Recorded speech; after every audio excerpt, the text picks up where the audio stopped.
অসাধারণ। এটা বিশেষ একটা মিষ্টির মতো লাগছে আমার কাছে। Yes yes excellent. বিশেষ একটা মিষ্টি পেলাম। আমি কিন্তু খুব শিহরিত, প্রথম সাপোর্টে খাচ্ছি, যেটা একটা রেয়ার ভ্যারাইটি। এই যে ভিতরের কালারটা দেখেন একদম ক্রিমি এবং মনে হচ্ছে আমরা শরীফা আতা ফল এগুলো রস বেরোচ্ছে, হ্যাঁ, juice মানে golden colour. Cheers, man. I am lucky person. কি আমাদের বিল্লা ভাই খাওয়াই বিলাল ভাই আসেন, আসেন, আসেন। খাবো। আলহামদুলিল্লাহ।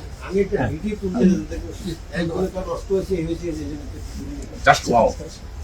দর্শক, আপনারা জানেন আমি কিন্তু নার্সারি পারসন না, বা গাছ বিক্রি করার জন্য কথা বলবো না, বা যেটা টক ওটাকে মিষ্টি বলবো না। আমি এক্সোল্টে বলবো, যেটা আমি নার্সারি থেকে অনেক প্রতারিত হয়েছি। আমি নিজে একজন উদ্যোক্তা। অসাধারণ।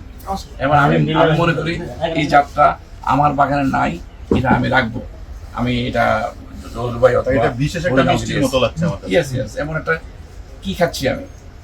1 কেজি প্লাসও আছে, এর কাঁচা একটা 1 কেজি প্লাস হবে এমন জাত আছে। Excellent excellent.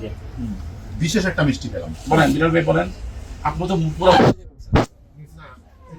হ্যাঁ অসাধারণ বলছি না, হ্যাঁ এটার যে অনুবাদ এটাই, তাহলে যদি এটার সাথে আমরা কম্পেয়ার করতে পারবেন না, না। এই যে পুডিং টাইপের বাকি এটা কি একটা নির্দিষ্ট জাত? Just like a pudding. আলহামদুলিল্লাহ। আপনারা কি বলেন? যারা খাইছেন ভালো লাগছে? খুব ক্রিমি। লাইক বাটারের মতো বিষয়।